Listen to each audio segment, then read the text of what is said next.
On behalf of Democrats Abroad Global Black Caucus, I'd like to welcome each and every one of you. Good morning, good afternoon, and good evening to all of our guests and to our Democrats Abroad members and to all of you who have joined this call from all around the world. My name is Lidano Moore, or also known as Jasmine Diane Moore, your Democrats Abroad Global Black Caucus Chair, DPCA voting rep for Democrats Abroad Switzerland, and a proud Texas voter. And yes, I have already registered to receive my ballot for 2022 because you know what? Time is ticking. You only have 3 more days left to register that ballot. So go after it if you haven't done it so far.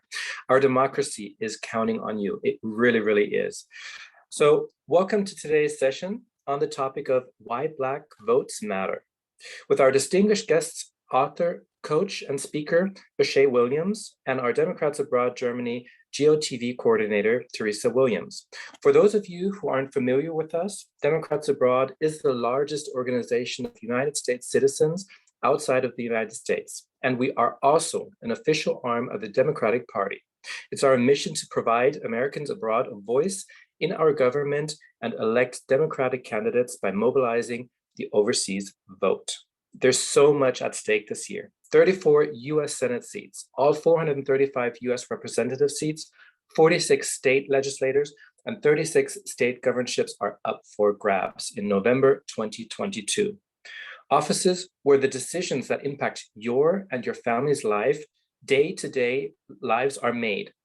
Offices where decisions on climate justice, reproductive rights, affordable education, and healthcare, and so much more are made. But before we kick off today's event, allow me to lay down some information and a few basic Zoom etiquette rules. We are recording this session. If you do not agree with being filmed, please turn your camera off. Please keep your microphones muted when you're not speaking. And during the Q&A session, please type * hands up into the chat box so that we can cue people speaking. We ask you to kindly please not interrupt people mid-sentence while they are speaking. And Democrats Abroad is a volunteer-driven organization. We have a critical year in front of us with federal, state, and local elections. We absolutely must win. So please help us register Americans all over the world for the 2022 midterm elections. And the easiest way to make a contribution is to visit democratsabroad.org/BC-donations. We simply cannot win without you. So please consider stepping up as a volunteer as well. We really need all hands on deck. We need you, our brothers and sisters need you, our country needs you, and you can be the future. So to become a volunteer, please follow the link in the chat box that is going out now. And last but not least, I really do encourage you to share the knowledge of the session with your family, friends, maybe even your neighbor or a stranger on the park bench. Believe me, that can open a lot of doors and it works magic. And this is something I occasionally do as well. Thanks for joining us today. And it's my greatest pleasure to introduce today's guests, Bashea Williams and Teresa Ritterhoff. Hi, Bashea. Hi, Teresa. Hey, how are you? I'm good. How about you? Great. I'm great. Great. Thank you for joining us today. It is the greatest honor. Paul Bashea Williams is a licensed clinical social worker, relationship advisor, business owner, entrepreneur, corporate consultant, and author of the book Dear Future Wife, A Man's Guide and a Woman's Reference to Healthy Relationships. As a business owner, Paul owns and operates Hearts in Mind Counseling, a mental health private practice that specializes in marriage, family, couples, and individual therapy, helping others address their mental health needs. Paul is well sought after to provide corporate coaching and consulting, helping companies address mental health concerns, establish psychological safety, and design safe spaces while ensuring company growth. His writing, public speaking, and trainings have been featured in and on CNN, HBO, A&E, Gillette, churches, universities, men's health magazines, Essence Magazine, BET, Bustle, Roland Martin Show, Huffington Post, TV One, Radio One, TV Guide, national syndicated radio shows, ABC, NBC, Fox, CBS, movies, and conferences all over the nation. So it is our greatest honor having you here today. Paul attended East Tennessee State University in Johnson City, Tennessee for both undergrad and graduate studies in social work, where he was awarded and included into the Hall of Fame as a distinguished alumni for community impact. Paul Your goals are to influence healthy relationships with self and others by having comprehension, compromise, consideration, and an understanding of how people interact with one another. You can follow his work at basheawilliams.com, Bashea Williams on Instagram, Facebook, and on YouTube. His counseling services can be found on heartsandmindcounseling.com. And Paul, you might want to put that link into the chat box as well. So I'm going to jump right in it. Tell us a little bit more about yourself, Paul, and where do you live? Where do you vote? Yeah. Sure. So I live in Maryland, and when you said tell us a little bit more about myself, I feel like you shared a lot. But yeah, so I am 43, and I'm a therapist, a mental health therapist. I run a private practice. I have about 5 clinicians that work with me, and we serve the DMV, which is DC, Maryland, Virginia, but I also do coaching all over in corporations or individually. I'm a father, I'm a husband, I'm a brother, I'm a son, I'm a Black man, and I'm one who shows up for people. And I think that's important in the line of duty that I do, and as well as showing up in a personal space. So where I vote, I just recently moved from Montgomery County, Maryland to Prince George's County, Maryland. So that's where I vote. And Maryland is considered a blue, Democratic-led state. And so, yeah, that's where I vote. So why do you personally vote? And what is the most important reason for you to execute your fundamental right? Voting is a voice. And I think it's important to be able to have a voice. And I think about this when I see my clients, and I think about as young kids, where sometimes our parents tell us we're not okay to speak, or we can't speak, or for whatever reason, we're not allowed to speak. We go into the classroom, we have to wait our turn. And then we grow up thinking that we need permission to speak. This is permission to speak. This is permission to share what we're feeling, what we understand, and what we need. This is our voice, our part in what happens in laws, what happens in society, what happens, well, how it impacts us, whether we believe it or not, whether we count it or not, it does matter. And so the most important thing to me is to be heard, is to be seen, to be valued. And this is part of that. Absolutely, to be seen, to be heard, and to be valued. I think those 3 components are probably the most important in our daily lives as well, because institutionalized racism is embedded in every aspect in our daily lives. How do you and your family experience this, and what does this mean for you in your business experience or in your business life? Yeah, you would think that being in social work, that everything would be hunky-dory, right? You would think that I'm in a field that we give to others, and we're supposed to be there for others and be equal in all different aspects of living and creation and business. But that wasn't necessarily true. First starting out my private practice, I was given warnings by other African-American clinicians who were saying that be careful of being too seen, because as you become more successful, you become a threat. As you become more successful, they look to attack you through audits. They look to attack you by going through your website and checking in on your clients and doing those different things. So as my practice grew, I was told that I need to hire a white person to be somewhat of the face so they don't zero in on me. And it didn't make any sense until I was audited, and some of the questions that were asking me weren't ethically correct, right? Some of the experience that I was having in businesses where I was singled out just because I'm a Black man and I'm serving the Black community, and a lot of stuff that I do for free. There were some people asking about me around my practice, asking about me around what I'm doing, because how can I show up for people in communities where other people don't want to show up for them, right? If I go into a school and I'm volunteering at a at-risk or a vulnerable youth or alternative to detention, a school where kids are struggling, the majority is African-American, and I'm choosing to volunteer, there must be something up with that. So I'm being questioned because I'm a Black man, I'm successful, and I don't need the money to serve that community. There were some, again, there were some small microaggressions, there were some attacks and different things where it was almost like a spotlight, and not for the right reasons.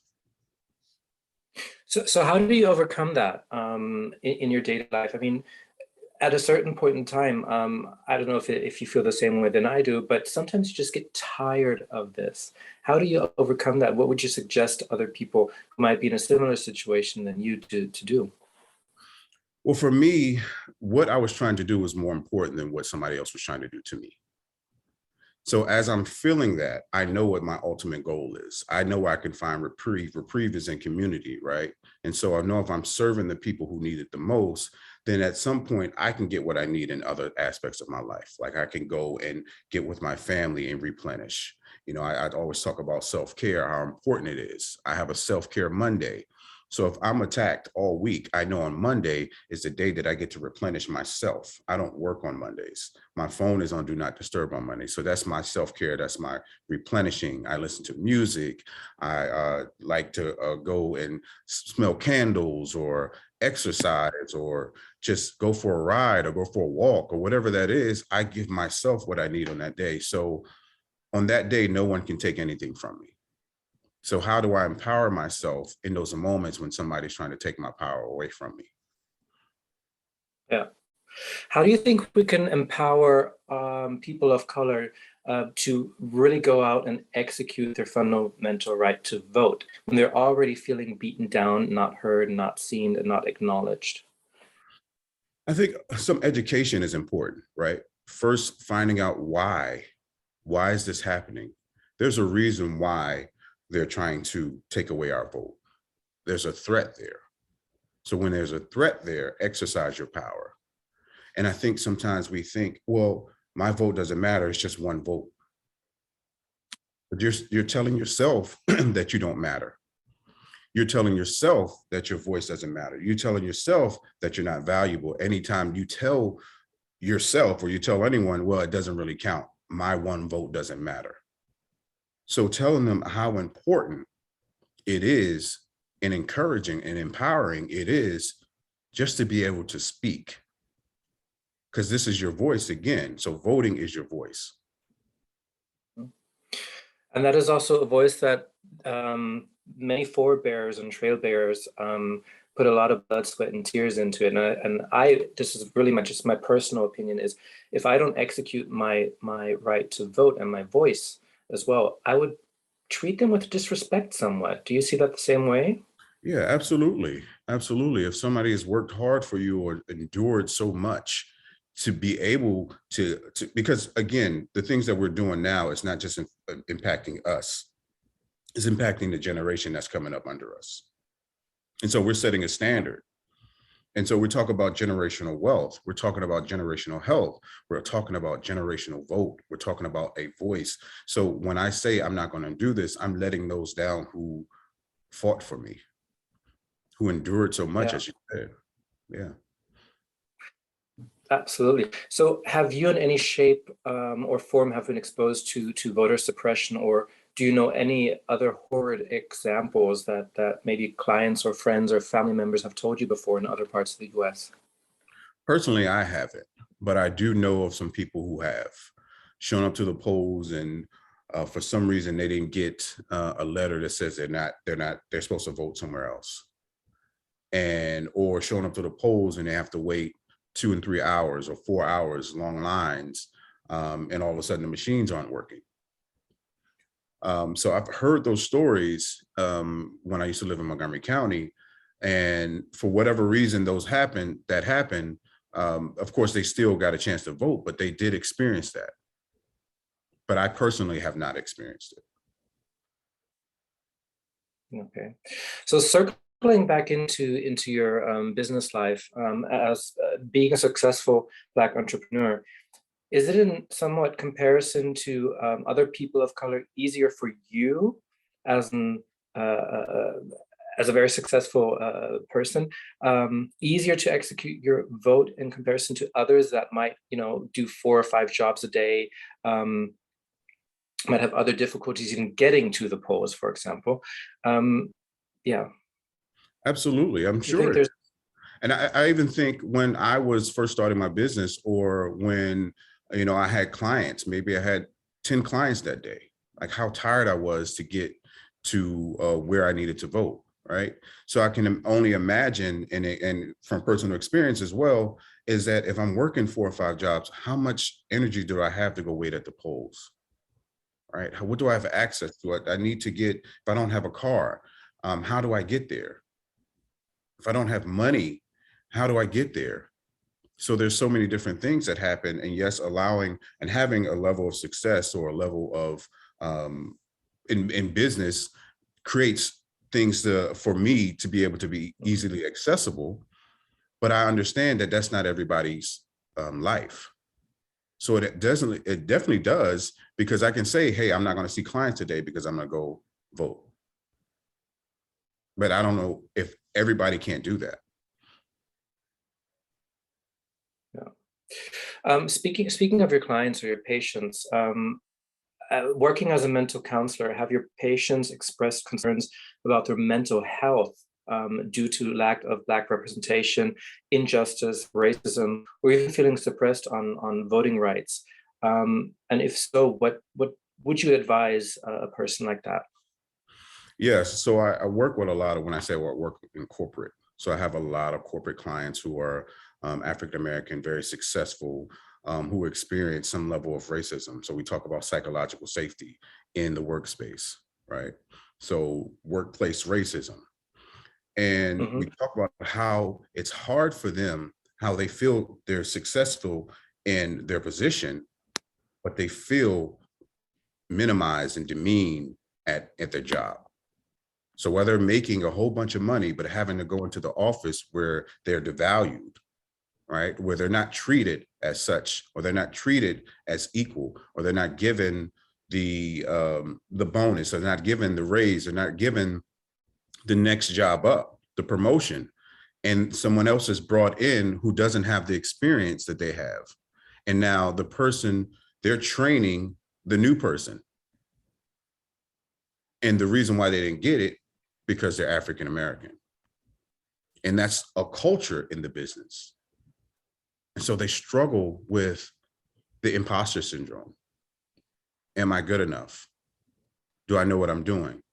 So now we have to process the evidence that clearly shows that they're good enough. They know what they're doing because they're in that position. But imposter syndrome isn't always about the person. It's about the system. The system is the imposter. The people who hired you are the imposter, and they're being found out. So they have to find ways to not let you outwork them, outshine them, outsmart them, or whatever that looks like. Their egos are fragile. And so they make you feel like the imposter. And then you're asking yourself, do I belong here? It's not that you don't belong here because of your work. Maybe you don't belong here because the culture says you don't belong there.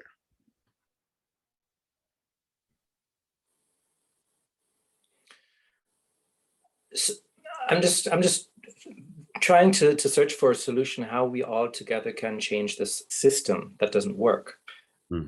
How would you personally change that system?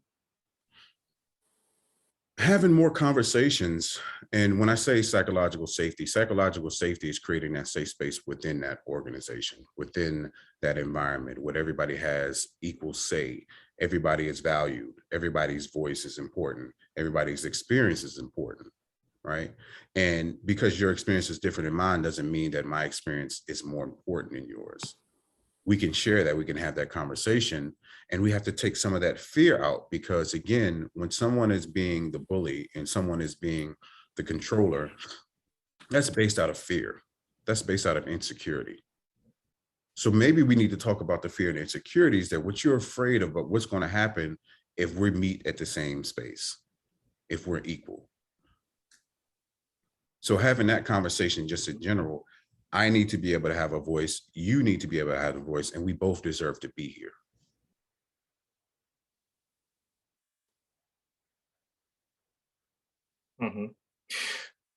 So your goal is to influence healthy relationships with self and others by having comprehension, compromise, consideration, and an understanding on how people interact with one another. How can we utilize these tools with one's voting rights that are being constantly questioned or even attacked? Again, going back to the education, right? If we know why we're voting, we know how to vote, we give access to it, And then talking about the compromise, talking about the comprehension, and cooperation is important as well. So if we're talking about someone who needs access to a certain poll or certain elector, we need to educate them and give them access to different things so they know who they're voting for, why they're voting, how that impacts them, and not just on what we see on TV, on social media, but also on the local level as well, how that impacts. Because I think sometimes we don't really understand that, and we'll go to the big elections and we'll ignore everything that's happening around us. We don't pay attention to who the judge is. We don't pay attention to who's the local mayor or whoever that is, because we don't feel like that's really impacting us. And again, we don't also know what's happening around us. We're just living, and then someone tells us every 4 years we need to vote, and we need to pay attention to what's happening in our daily lives. So I'm guessing you can agree with saying an attack on our African-American votes is an attack on all Americans. How do we get all Americans to understand that? So when I first heard that, I sat with that for a little bit, right? And I thought about an attack on African-American votes is an attack on all Americans.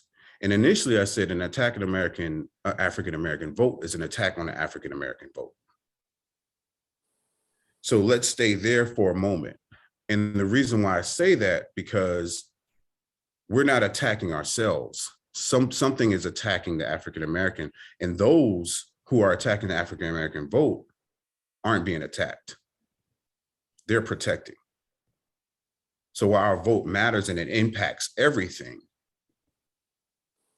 that's where we need to pay attention, because there'll be some people who'll be minimized, and there'll be some people who tell us that we're not even American. So I just want to make sure that we address that we are, as African Americans, are being attacked, the African American vote, and then we say how that impacts all of America. What about the African-American people that are not on our Democrats' side? Mm-hmm. What do we tell them? How do we educate them that what they're actually doing on the evil side, on the dark side, on the wrong side of history? How do we convince them to not go against our own brothers and sisters, families, friends, neighbors, communities? Yeah. I think asking the question, what are you protecting? What makes you do that? Right? And so we talk about if a couple comes in front of me, let's say one person in the couple is red and the other person is blue, right? And there's a reason why you're red and the reason why you're blue. Where's the compromise? Where's the problem? Instead of attacking each other, let's attack the problem. Because what happens is a lot of people, they go into these arguments not ready to listen, but they're also only ready to protect. Their mind is made up before they get into discussion. So maybe asking, what do you need at this particular moment? Like, what makes you choose this? And when you choose that, how is that impacting the person next to you? Because we're talking about relationship. So what are you contributing to that relationship if the elector is choosing to choose this particular, I guess, a Democrat or Republican? What about that impacts the person next to you? Is it only about you? Is it only about your own interest? How is it shaping the entire country? How is it shaping everybody around you? And when we ask that, if we can look at it from an unselfish eye, then maybe we can have a conversation. Mm-hmm. Absolutely. That is actually a really good question that we could ask our own folks as well. What are you afraid of? What are you going for? What are you protecting? And I really do like that question. And I think that is my biggest takeaway of that part. So everybody on the call, you do have the opportunity to raise some questions for Bashea. Just put star hands up into the chat box so that we can cue you if there's any questions that arrive. And then we'll point that out. So in the meantime, while we're waiting for questions to come in, how do you feel is the atmosphere at the moment in the US regarding the midterms? How do you observe what's going on around you? I would say I'm in an area where we understand what's happening. Again, I'm in Maryland, so it's a little bit different experience than, say, Georgia. All right, we hear about what's happening there. We hear about what's happening in Texas. We hear about what's happening all over. How can we show up for them? Like, what does it look like for them during the midterms? What is, again, we go back to the fear, because there's a lot of fear going on from the other side because they want to get back into control. Right? Now we have President Biden in control. What is the fear of that from the Republicans? What is the fear of what happened, the historical voting that happened in Georgia? So now they're trying to do the voter suppression. And so there is some fear around that on both sides. Will my voice be taken away? And the other side is, will your voice take away from the control? Wait a minute, we're losing some sense of control here. We need to get this back. So that's when they implement the voter suppression and all these different laws and bills and different things. And so there's a lot of fear going on. And that's what a lot of people are experiencing. Okay. Does it make you sad when you see what's going on around you? I mean, I know it's quite a stupid question, actually, but does it make you sad, or does it make you upset, or does it make you furious? How do you personally feel about this whole situation that is going on? It's everything. Like, I'm in touch with all the emotions, right? It makes me sad. It's just like, how are we still going through this? It makes me frustrated. It makes me feel powerless because I'm not there. It makes me feel, and then I get empowered and say, okay, there's something that I need to do, right? What can I do? How can I support? Who can I call? So it's all the different emotions that happen. Yeah. Okay. We got some great questions following up. The first one in the queue is from Teresa. Thank you so much. But you know what? I'll hang back for a minute. I will save my question for just a sec. Okay, then we'll jump over to Kimberly Johnson, DA Canada. Hi, thank you. Thank you so much for having this discussion with us. I'm wondering if you can give us a sense if you see any differences in educating the public, which I totally agree that's an absolute necessity. Do you see a difference in how we educate people about the system and the injustices and all of the things that are happening, and educating people about just hordes and hordes of misinformation? I mean, things like CRT, fairy tales that the right has made up, that kids are getting this in kindergarten. Do you see different approaches there, or do you have ideas about how we can tackle those things when we speak to our members? Yeah, I think being authentic is the most important thing that we need to be. Like, even if we have, so there's a lot of misinformation that is given. I mean, even when I started to really look for things and really understand, I got hit with so much information, and I had to do my own research.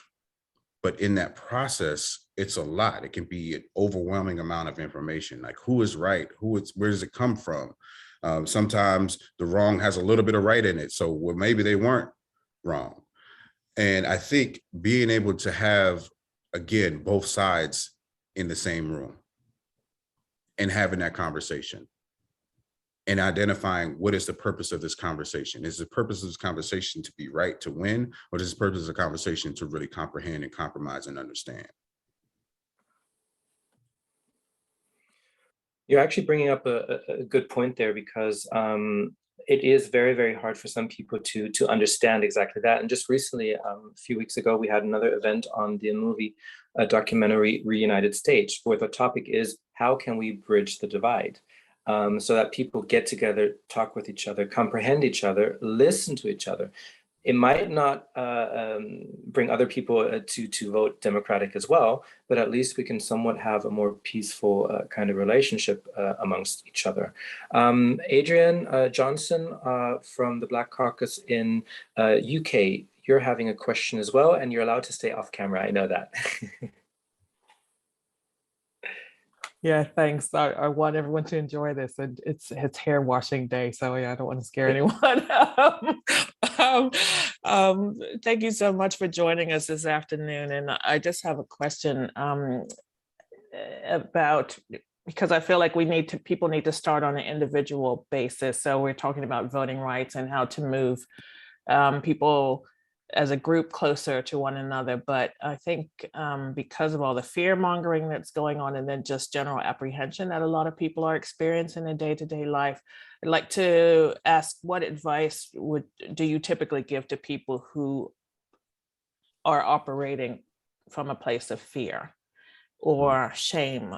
Because I think from a psychological standpoint, that really is, yeah, it's a hard place to work from, but I'm guessing there are tools that you can help people with to move them in the right direction. Do you have any thoughts on that? Yeah, when we talk about, I guess, the difference between shame and guilt, we talk about shame. Where does that come from? So the difference between shame and guilt is tied to the action, shame is tied to who I am. So if I'm talking about I feel shameful for certain things, know that was a moment in time, know that was an experience, know that that was an opinion of another person, know that that's something that I'm choosing to adopt and stay in. And so regardless of all the evidence that I've experienced, if I just attach myself to shame, why does that happen? So let's explore that. What am I shameful about? And even in fear, it was this book that I got for kids when I first started seeing kids. It's called The What If Monster. And the book starts off as the what if monster. It was a kid who was just going to this new school, new neighborhood, and everything was like, what if I fall down? What if the kids make fun of me? What if this happens? What if that happens? And it was all bad. Into the middle of the book, he said, but what if that doesn't happen? What if I try and I win? What if I say hello and they say hello back? What if my fear isn't real?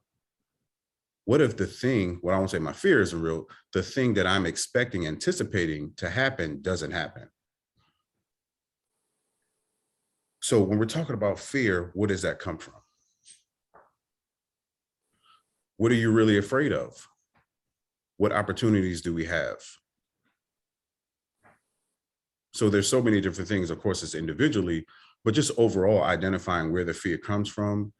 And do I have to sit in that? Can I make a choice? And can I exercise my opportunity, or just have a new experience and not allow fear to paralyze us? I'm going to jump. Thank you, Adrian. I'm going to jump in there right quick. Do you think that people have fear to go and execute their fundamental right to vote? I think sometimes, and there might be a fear of what would happen if I did that.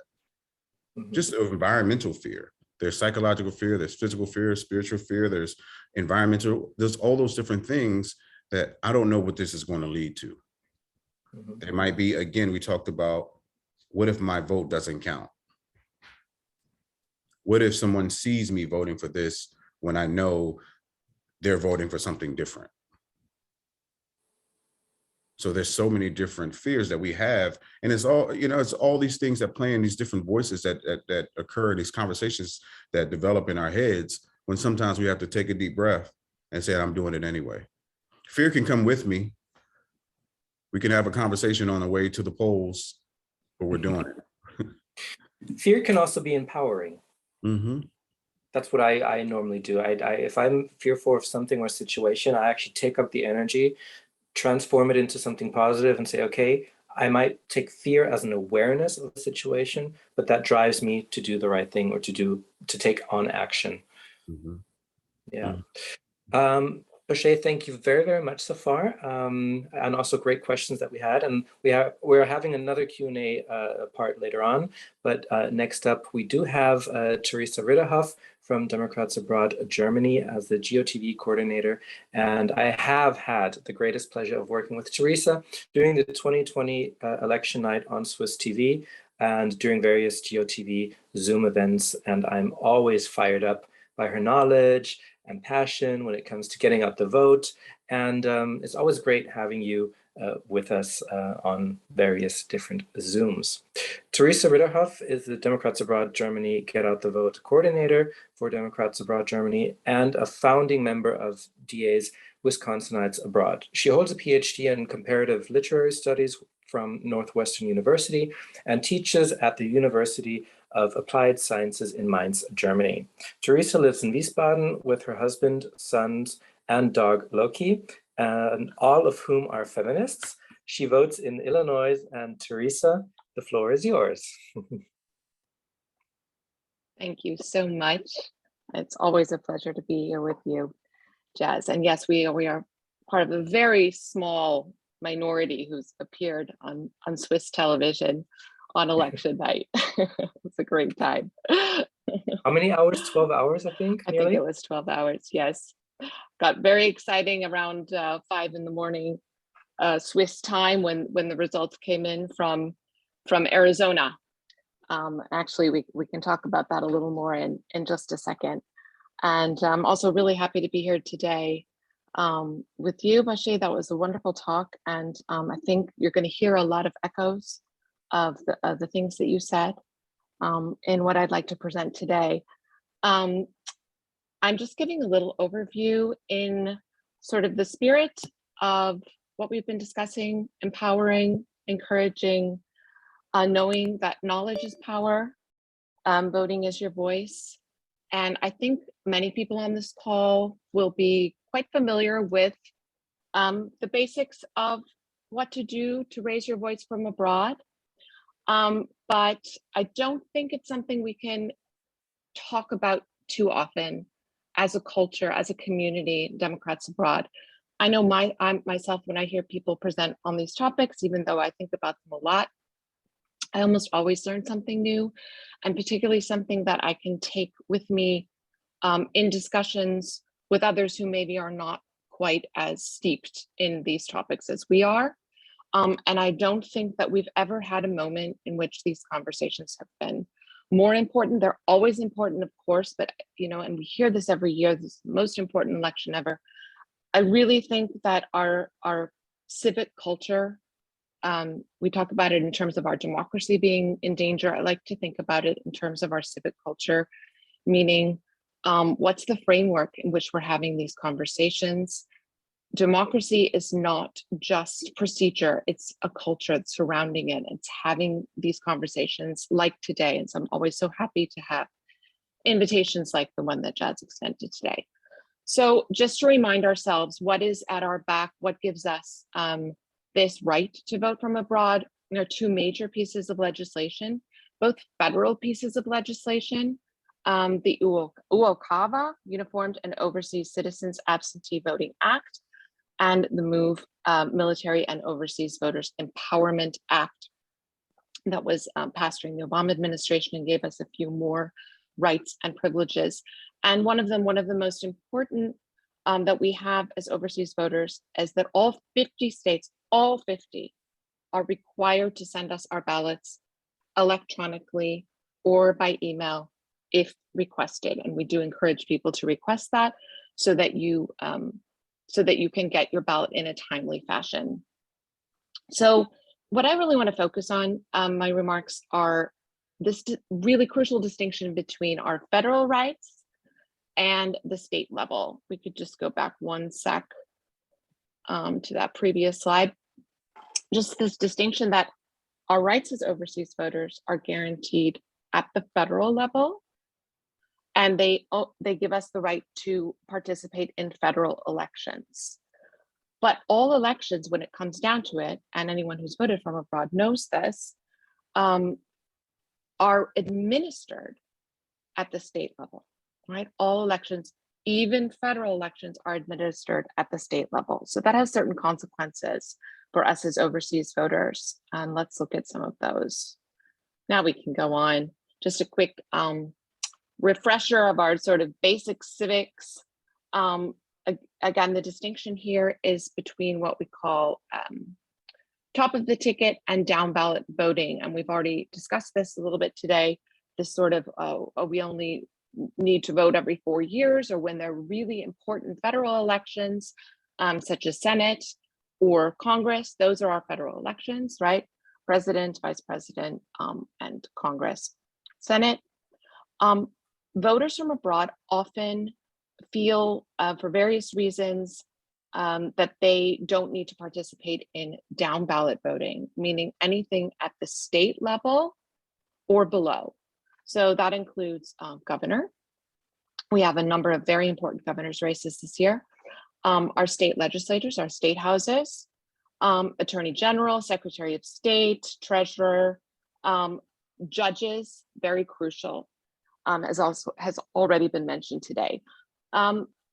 So state and local elections have consequences, even if you are not living in your state or community where you last resided in the United States.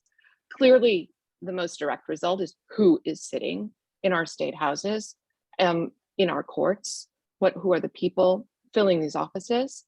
Then there's the level of policy, something I know a lot of our members are very concerned with. And then we have something that affects us quite directly, which is, again, how elections are administered. Those are our elections too. That's our right to vote.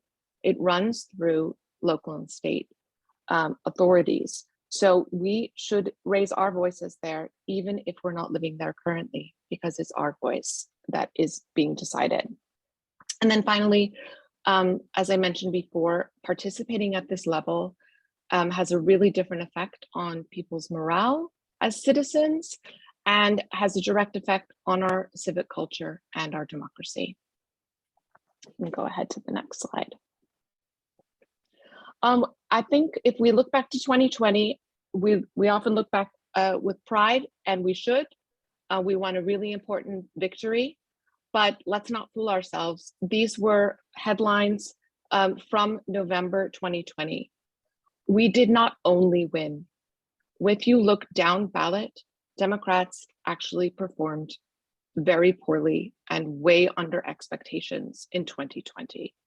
And this is a problem that we've had as a party for a long time, and we can no longer ignore it.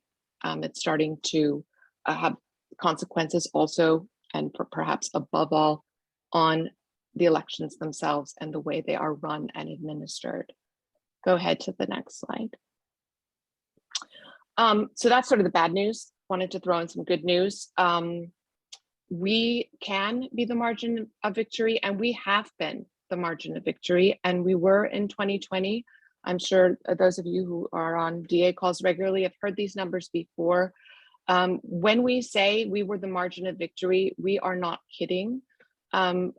Without those 12,670 votes coming in from overseas, without the 19,000 votes coming in from overseas, Biden could not have won Georgia, which was one of the key states in the 2020 election. And go ahead to the next slide. As I said, on election night, when Jazz and I were in the Swiss TV studio and it came down that Trump had lost in Arizona, that was a real turning point. Remember, the Swiss journalists were shocked. They didn't expect this. And they certainly didn't expect that it was going to be the overseas vote putting him over the top. I also remember the famous call with Raffensperger.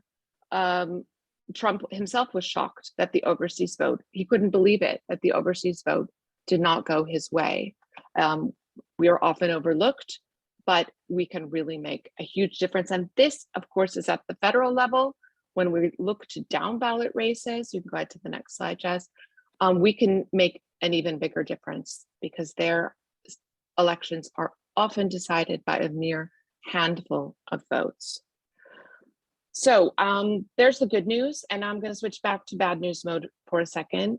We all know this. I don't think it's going to be totally new to anyone that's on this call.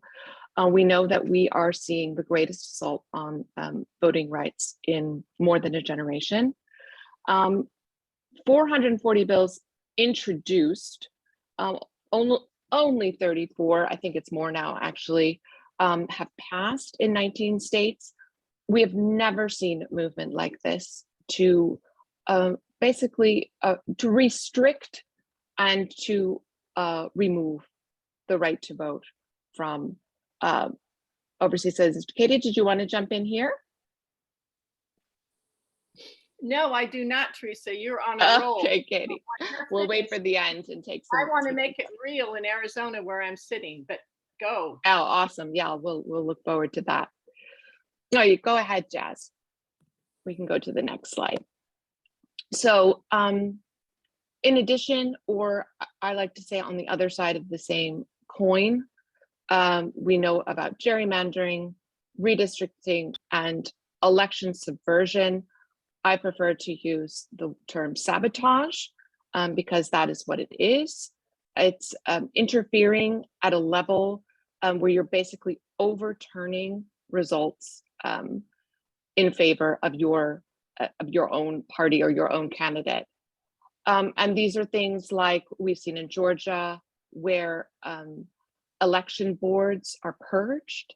There was one particularly horrible occurrence where an entire election board was purged of Black administrators and replaced with party line people from the GOP side, of course.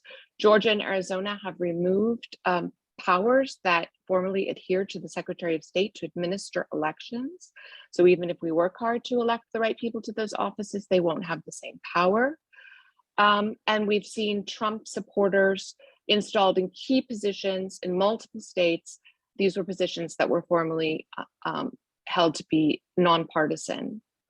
And the list goes on and on. We could spend a long time going over all the changes that have been made. We can go ahead.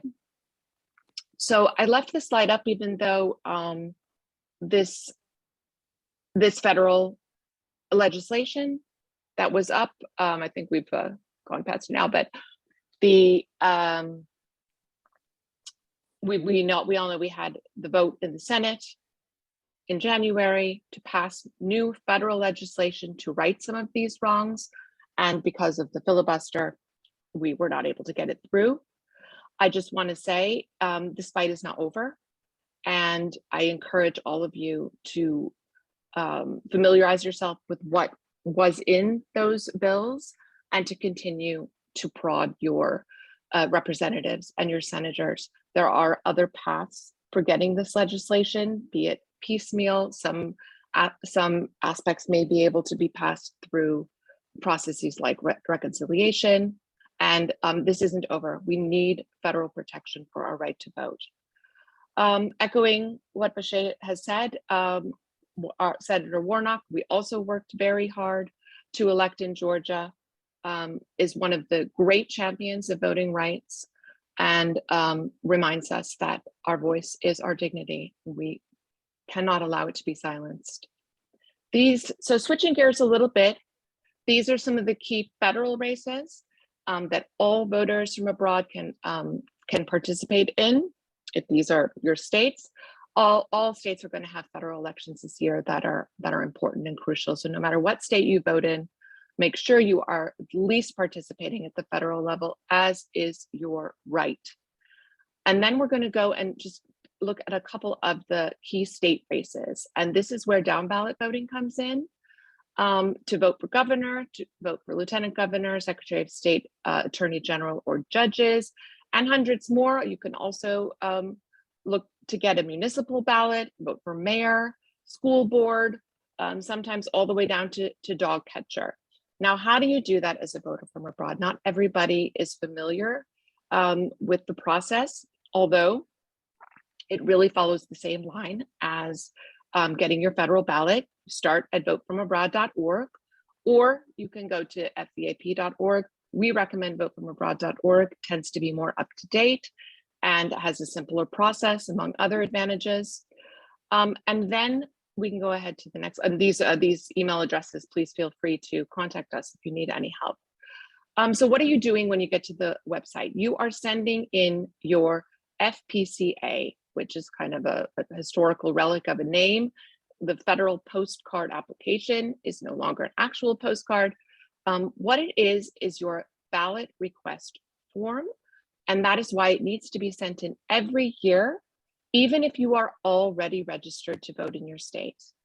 If you are not already registered, it serves at the same time to get you registered. So it can be both, but it's certainly your ballot request form, and that's why it needs to be sent in every single year. So who can vote for abroad? US citizens, including dual citizens who are 18 or over on election day. That means if you know anyone who is turning 18 before November of this year, they can register right now on Vote From Abroad and get that process started of getting their ballots sent to them overseas. If you have never resided in the United States but are a US citizen and you're wondering if you can vote, the answer is almost certainly yes. So let's look at that in a little more detail. So even if you have never resided, all states will allow you to participate in federal elections, although some states do not recognize the never resided category. That there are 3 categories on your FPCA, and you would then not check never resided, have to go for another category. But the second list of states on the other side of the scale will permit you to vote in state elections, even if you have never resided there. And as you see, that's really the vast majority of states. And then there are sometimes some conditions, so it's always worth digging into the actual regulations in your state. But I just like to encourage people that the likelihood of you being able to vote, even if you've never resided in the US, is very, very high. You can go on to the next. This is another little fact that, again, this is a useful message to keep in mind when you're talking to other people who maybe aren't as familiar with the process. All 50 states will send overseas voters a full ballot. That means with all the down ballot offices, if intend to return is marked on the FPCA. So that means, as I said, there are 3 categories: intend to return, return is uncertain, or never resided. If intend to return is marked, the state will send a full ballot. Now, the reason there's sometimes some confusion here is that some states attach conditions to marking intend to return. But these states listed below will send you a full ballot even if your return is uncertain. And for the vast majority, intend to return is not linked to any conditions. It is a state of mind. Do you intend to return? Might you return at some, you do not have to have a concrete plan. You don't have to have a plane ticket. You don't have to have a job lined up. It's in your heart, something that only you can know. You can go on. So I want to talk then a little bit, having gone sort of the formal procedural route, I want to talk a little more about something we've also discussed today, which are sort of more the emotional obstacles, or psychological obstacles to voting from abroad, particularly down ballot. I hear from overseas voters, but I don't live there anymore. Why should I vote for these state and local offices? Well, I've given you one reason already, which is that it affects you too through your right to vote, even though we as overseas voters have a federally protected right to vote, which, as we know, cannot be said for most homeland voters at this point, unfortunately. The administration goes through states, and we should have a voice in how that is done. There's also a moral argument, which has been touched upon today, which is we have the right to vote in one of the most powerful countries in the world, and we should use it. And finally, there's the democratic culture that we all contribute to wherever we are in the world. And I think that because our right to vote is enshrined in federal law, it should also definitely seep down into our democratic culture. It's something we should work at, talk to each other about, and of course, use. So here's just a short list of things you can do to strengthen our democratic culture going forward. Have these conversations like we're having today. Talk to friends and family overseas. Make sure they have a plan to vote, not just an intention, as intend to return, but a real plan. Talk to friends and family back home. Same thing. That's another way we can really help is keeping these conversations alive. We have a slightly different perspective from overseas, and we should bring that home with us. Of course, familiarize yourself with and follow key races in your state, whether that is the state you vote in or a state you're interested in strategically. This is another reason people give for not voting from overseas down ballot is that they're not familiar with the races, they're not familiar with the candidates. We're doing a lot right now in Democrats Abroad to change that situation, make sure people do have the information they need to vote down ballot. And one of those things is our new state teams listed here: Arizona, California, Florida, Georgia, Michigan, North Carolina, Ohio, Pennsylvania, Texas, and Wisconsin. Key battleground states, and most of them have key down ballot races this year as well. We're going to be having Meet the Candidate events, helping people be informed, know what's going on. And if you'd like to join one of these groups, you don't have to be a voter in one of these states. Jazz mentioned, I'm part of Wisconsinites Abroad. I'm not actually a Wisconsin voter, I'm an Illinois voter. But I'm very interested in what's happening to my neighbor to the north, also my birth state. We all have ties to different states, most of us. So if this is something that you think might interest you, please send us an email at states@democratsabroad.org and we'll get you hooked up. And the other things you can do, always call your representatives, tell them you have not forgotten about voting rights and you're not giving up and you expect them to stay in the fight as well. Follow and support the work of the January 6th Select Committee. I think this is very important this year. We are talking about the basics of our democracy, rule of law and accountability, and that's something we should all be watching. And just above all, know your rights. This is a use them or lose them moment, and that's why I really feel we can say with confidence that this is one of the most important elections, the most important election of my lifetime, the most important election of our time, and don't sit it out. Make sure that you're talking to everyone in our civic culture about it and spreading the word and spreading knowledge so that people feel empowered. So thank you very much. Thank you. And I'm happy to take questions. Thank you very, very much, Teresa. And you also provided us with a really great video that we already saw in other events, and we are going to share this as well. And after that, we will open the floor for some questions. Should old acquaintance be forgot and never brought to mind? Should old acquaintance be forgot and days of old lang syne? For old lang syne, my dear, for old lang syne, we'll take a cup of kindness yet for old lang syne. On January 6, 2021, politics in America was left fractured as a sitting president incited insurrection in an attempt to overturn the will of the American people. Americans died as democracy was left bleeding and bruised at the seat of government, while lawmakers fled for their lives.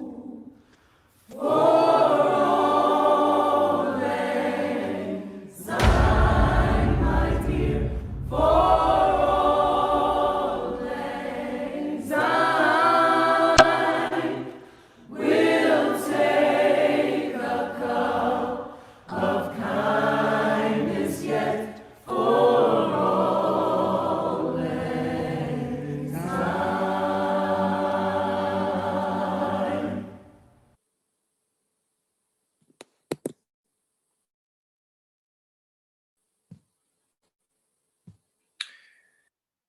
And we are back again. Teresa, thank you very, very much. And I don't know how you all on today's call feel, but every time when I just think about what happened on January 6th, I just get like the shivers. It's such a weird feeling. And also after watching that video, I get so emotional about it. So I think this is something that all of us breathing and living today will remember until the end of our last breathing day. Katie Solon, you had a question or a remark that you wanted to add in. Thanks, Jazz. It has to do with what Teresa was saying, but after watching the film again, you know, everyone needs to just take a breath, and we are thinking January 6th. My brain, though, was really operating on November 2020 as Teresa was going. And I'm so happy, Teresa, with the way that you talked about how and why people should be voting down ballot who live abroad. I am sitting in Arizona. The numbers you gave for Arizona were striking. We did help Biden win. We won in this state. Okay, so did by the way, the Navajo Nation, who turned out numbers like never before. But the overseas vote elected Joe Biden, and we helped Mark Kelly. But almost as important, or perhaps more important for Arizona, we lost the state legislature. We didn't regain it, let's put it that way. It's been in Republican hands for a long time, by 1 seat in the Arizona House and 1 seat in the Arizona Senate. And we had excellent candidates who didn't win because we didn't vote down ballot. Neither did a whole bunch of other Democrats that live in Arizona. So I wanted just briefly to say what's going on now with that Republican legislature, just since they opened their session. And I have the wrong I've got sunglasses on. I'm in Arizona, so I can't read my list that I was making. But we've got guns on university campuses, which will be allowed now with this state legislature. We just proposed a bill that matches Mississippi's abortion bill, which will make abortion illegal after 15 weeks once Roe v. Wade is struck down. We've got 2 bills about schools. Curriculum, including, you know, the very important critical race theory, will need to be approved by parents in every school district before anything can be taught. A referendum on funding for schools was finally passed. The legislature is taking away all of the budgeting that would fund that referendum that was passed. Referendums, they're changing all the rules so that every county has to approve a referendum before it can get on the ballot, meaning that the small red counties can veto anything that Phoenix and Tucson want to do. But really important, redistricting, of course, they just swung with gerrymandering a number of districts. But the voting bills that they've introduced in the last 10 days, one would do away with all postal balloting in Arizona. 90% of the people in Arizona voted by mail or drop box. It would do away with that. The Navajo Nation, there are families that live 2 or 3 hours from, you know, a polling place. Do away with all postal balloting. And now they also are going to require that people that drop off their ballots need to wait in line instead of putting it in a drop box, show an ID and sign an affidavit. So this is what our state legislature is doing. We could have won it. We need to fight really hard in 2022 to win on the state level. 2 more quick points. Sorry, I know I go on, but I am sitting here in Arizona. I was speaking with someone from the Arizona Democratic Party last week, and I was complaining about the Democrat undervotes. He said the Republicans are also undervoting. I think we've always thought they just vote the ticket the way they're told. But he said in Arizona, they are not voting down ballot. That gives us even more power. If we do vote down ballot, we can win these races. And then finally, you need to add the Arizona governor and 2 congressional seats to that list of targeted races, because the gerrymandering has switched. We have right now 5 Democratic US Congress people, very good, from Arizona. And we have 4 crazy Republicans. You know some of them, Paul Gosar, for instance. Gerrymandering now is going to put that 5-4 Democratic, you know, leaning districts into a 6-3 Republican. So that Congress that we need to keep, in Arizona, we're going to struggle to send back 2 of our representatives. So Teresa, thank you very much. Jazz, thank you. Mr. Williams, thank you. Please note that Maryland was on that list for a very important voting issue that I won't go to. And please, everybody, vote down ballot and urge people, everyone who can, to do the same, because it makes a difference for everyone in the US and for us as well. Thank you. Absolutely. Thank you very much, Katie. And before we come to the next queue, which would be Christina, please remember you still have time to ask questions to Bashea or to Teresa. And if you want to do so, please type ** hands up into the chat box, and then we'll put you up next. Christina, you have a question? I have number 1, a comment, and then a question for Teresa. Number 1 is the importance of down ballot. We have a very important race in Ohio as well. Divine's son is on the Ohio Supreme Court, and he refused to recuse himself when there was a vote on gerrymandering. So if we don't think that's kind of like stinky, I don't know that anything can get more stinky than the son of the governor refuses to not vote for something that his father is trying to promote. That's so obviously down ballot voting is very important. But since I have a friendly audience, I have a technical question for Teresa. This has to do with, I have never resided in the United States. When you go into vote from abroad and you click on the various states, I have noted that that question disappears.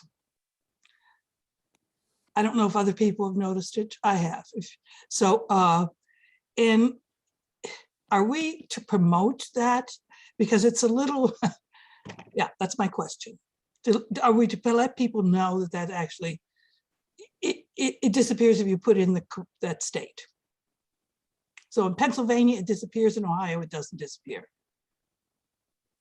It's not there. It's no longer a question on the form.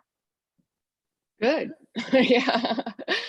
Good. Then, I mean, I don't know, Christina, why, if that's your question, I don't know why that is, but I know that Pennsylvania does not recognize that category. So why should it be on the form? Well, I realize that, but you see, since they don't recognize it and it disappears, it looks, to some people might question it. Why is this happening? And I think we collaborated with, we're not doing anything illegal, because I think we collaborated with FVAP on that.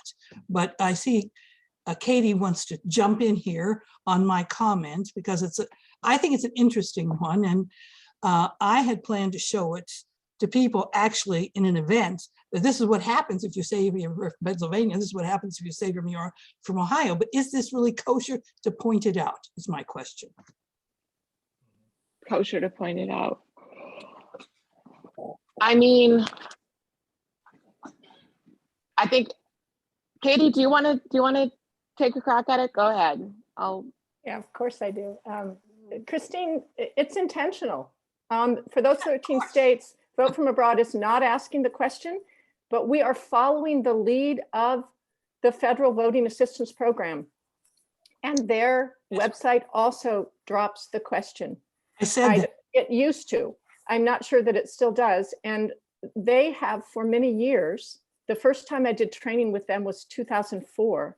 At that time, at the embassies, when the DoD program that has authority over overseas voting, they were actually telling us, don't answer that question.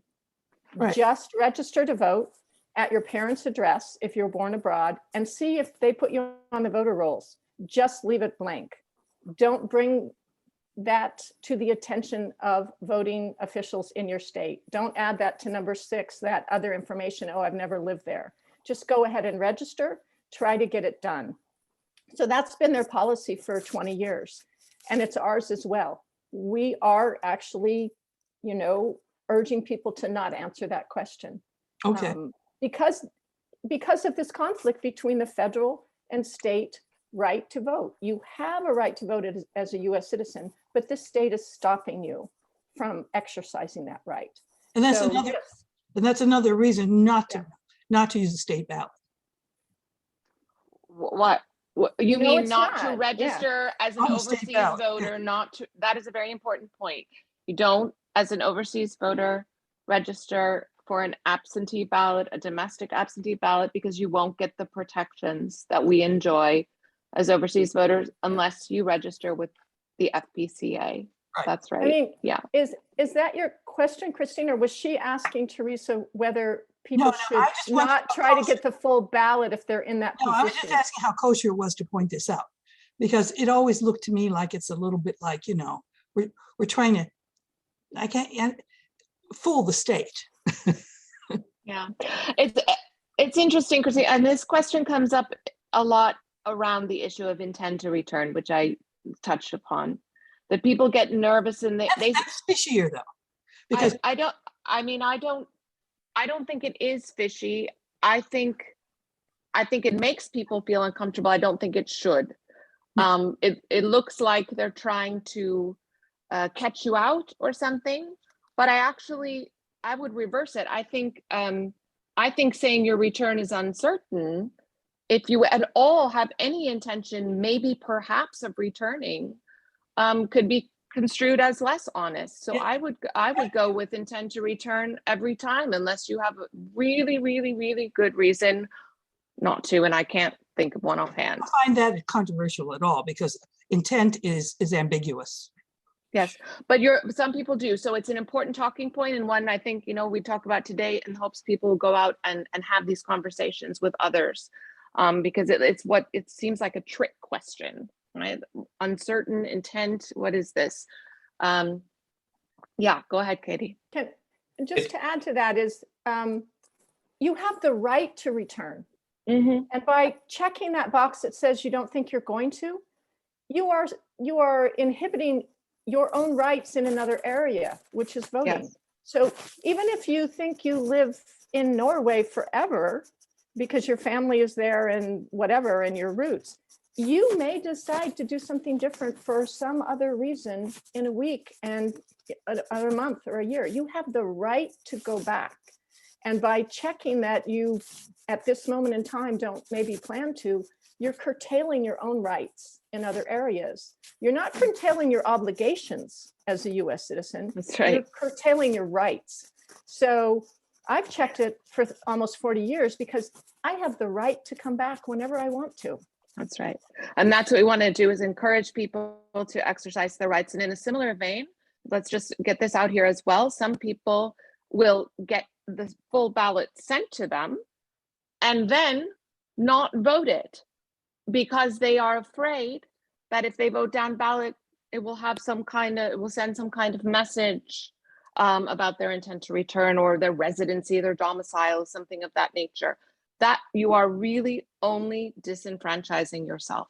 That is the only thing you're doing if you're not voting down ballot when you are sent the full ballot. Always vote the ballot that you are sent and make sure everybody knows that that's what they should do. Absolutely. And if I may add, also make sure that when you registered, that you are really fully registered, because I just came into happening just recently, 4 days ago. I didn't receive any confirmation whatsoever, or my ballot wasn't sent out. So I called up the country clerk in Texas, and I was like, I didn't receive my ballot and anything. And then they looked for it and they could not find it. And so I had to go through the process and sending them a copy of what I had sent through, and everything was fine at the end. But as I said again, you only have 3 more days left for registering in Texas, so utilize that time. Speaking of time, because we're almost coming to an end, we have 2 more cues in the box. One is from Kimberly, and the next one from Adrian. Kimberly, why don't you go ahead? Hi, this question is for Katie, because you're boots on the ground now, Katie, and also for Teresa, by all means. How is the energy in Arizona in terms of, are you concerned? I mean, I've been going on about down ballot importance for the last few months, but do you think that something like the phenomena of Kirsten Sinema is going to energize us, or do you think it's potentially having a negative impact on us and our base?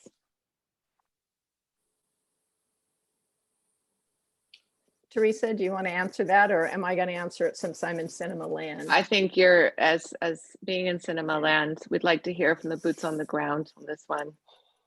It is hard. It's not just hard for us in Arizona, but this party official told me last night, a recent poll said that 8% of the Democrats in Arizona support cinema now. So it's tough. And the Arizona party is threading a very fine needle with the censoring that they did 10 days ago. Many didn't want to do it. They had kind of boxed themselves into a corner. Many did, of course. People here are very, very disappointed with her. We do not want her to leave the Democratic Party. That would be a disaster right now. We need to keep her in the party. We need to appreciate the things that she has been doing. You know, she was part of getting the infrastructure bill passed.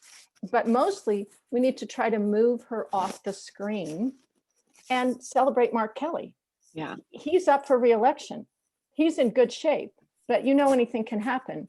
And what I really like is when that vote came down and Manchin and Sinema stopped the Voting Rights Acts, Kelly voted the right way on the acts and on the filibuster. And that was a tough decision for him, right? If you remember, he wasn't very public about it. He did the right thing.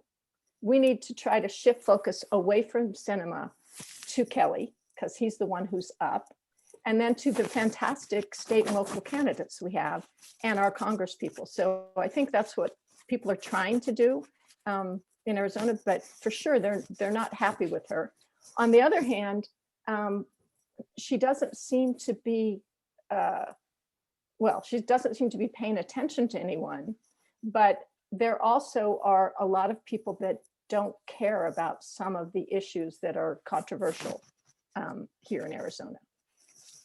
So anyway, trying to get, but I guess with that thought, I'm trying to move more into the governor. We have a big thing going on with the governor here too, with the leading woman candidate from the Democratic side. So we've got issues with our two leading candidates, you know, the two most prominent women in Arizona politics. So I guess the idea is to try to focus on the really near term, which is Kelly, and the November 2022 elections. And then after that, she's going to face some primary trouble in 2024. Great. If she even runs again, we'll see, right? Thank you very much, Katie, for your insight on that. Adrian, you also brought up a question regarding critical race theory. It's more a comment. I mean, I'm just saying this in terms of how we use the terms that are being bandied about by the press, because I think they're detrimental and harmful to the Black community in particular, because that's where critical race theory started. There's a defined reason for where and why critical race theory was established. It's not what the issue is about. What the GOP is trying to do is attack anybody who tells the real story of America's history. And so I would implore all of you, and to please take this back to your country committee members as well, to stop using that term incorrectly. We need to talk about why it's wholly inappropriate to focus on that and it's not wrong to focus on American history, which is, you know, it's not all pretty. So, and that's a fact. And we will not move forward as a nation, in my mind, if people aren't prepared to face it. And related to that, I'm going to move off of GOTV now, because I think it's really important that we find ways to motivate our members, but also move them forward emotionally. Because that's why I asked the question before about fear and shame, because I don't think I'm wrong about this. I think a lot of people get stuck sometimes because they're like, oh, that wasn't my family, or we weren't here then, or, you know, even immigrant families who come and say, well, we weren't here at all then. Why should we be held responsible for what happened in the past? We're all here in the present. And so this is where we should be operating from, in my mind. So for, is it Bashea? I don't know how to say your name properly, excuse me. I have a question, because I see that Bashea, sorry, that by the way, I'm from DMV as well, from Montgomery County. Oh, okay. Yeah, I'm from Kensington. I want to ask you, because I see that you practice CBT, and so it's standard practice, I think, to give people homework. If they've chosen that type of therapy. So what type of homework would you give to our members to empower them to act with courage and empathy as we go forward into this election year? Because for me, this is what it's going to take to move us as a nation forward, and as people, we have to get past, a lot of stuff, a lot of misinformation as well. But what are your thoughts about that? I would ask you to pay attention to how you're feeling in this conversation, right? Everybody feels like we have a voice, we're on the same page. And the same power that you're receiving from everybody on this call, even when they're not there, try to remember the impact. When you're outside of the people that are speaking to you now, when we're outside this environment of feeling supported, remember that we are supporting you even if you don't see us. So when you talk about cognitive behavioral therapy, you're talking about what we think impacts how we feel, which in then turns determines how we act. So the first thought that I'm thinking when I'm outside of the presence of the people who are like-minded, I can remember the time that was there. So I should feel empowered. And then when I feel empowered, I can make a decision to move forward. And also we go back to understanding how important and how powerful you are when we vote, when we share, when we express. And give yourself permission. That's the biggest thing. Give yourself permission to be heard. Absolutely. Thank you very, very much. Also, you. a great question. And we're almost closing down. And I want to circle back to what also Adrian said there regarding education and Bashea. Do you have any final words or any call to action that you would encourage us to do as voters from abroad? I guess going back to what I just said about that, right? So remember this conversation. And one of the things that I lived by when I was in a moment of struggling and really down about just life in general, I came up with the saying, you either commit to your breakthrough or you submit to your breakdown. So commit to the breakthrough. That's the last thing I want to say. Even when you're feeling broke down, commit to the breakthrough. There's always an opportunity. That is true. There's always an opportunity and always energy that we can utilize from that. Thank you very much. And Teresa, do you have any final words or a call to action to our attendees? Well, I love those final words. I don't think I can top that. And I'm not going to try, but I just would say, when you're remembering this conversation, remembering the support we all feel on this call, to pass that on if you can. I think voting ourselves, that's the floor in this election. We need to make sure we're out there empowering others to do the same. Absolutely. And just also to mention, this recording, this session was recorded. It will be available on our Democrats Abroad YouTube website. All the attendees will receive a copy of it as well, and a copy of your great slides, Teresa, so that you can find all the information needed as well again. And you are very happy also to share and spread all of the information. Thank you very, very much, Teresa, for your time and all of your passion and knowledge that you always bring to the DA table, and also for all of our Americans Abroad members. And also, Bashea, thank you very, very much for granting us your time, your wisdom, your knowledge, your effort, your positive spirit, and your encouragement as well. So thank you very, very much. Regardless of where you vote in the US, be it Texas or Maine or Arizona, I really do urge you to go to votefromabroad.org today and register to vote. Request your absentee ballot for the 2022 elections. If you have any difficulties at all, please contact us or contact Teresa, or just contact the help desk of Vote From Abroad. Voting from abroad is a federally guaranteed right for US citizens, including dual citizens, and it's our duty to show up and get good people into office. Again, it's votefromabroad.org.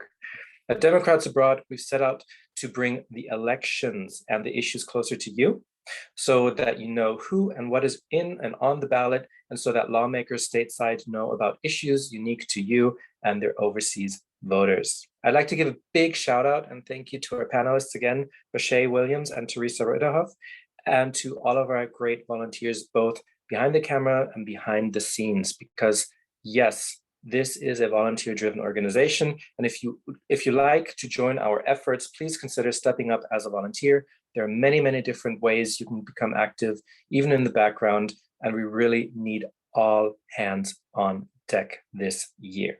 You have an opportunity to be our future. I will add the volunteer link into the chat box in a second again. Or you could simply send me an email at blackcaucus@democratsabroad.org. And please remember, this is an all volunteer organization. Your donation goes a long, long way. Even a tiny donation means a lot to us. So please follow the link in the chat box and give what you can. Again, that's democratsabroad.org/BC-donations. But for now, there's actually nothing more to say than get informed, get educated, be inspired, inspire other people to execute their fundamental right to vote. And thank you again for joining us. And we hope to see you again very soon on many other Black History Month events hosted by the Global Black Caucus. So again, thank you very, very much. And I'll add the link again into the chat box. Great. Yeah, I'll add it now. There we go. Recording.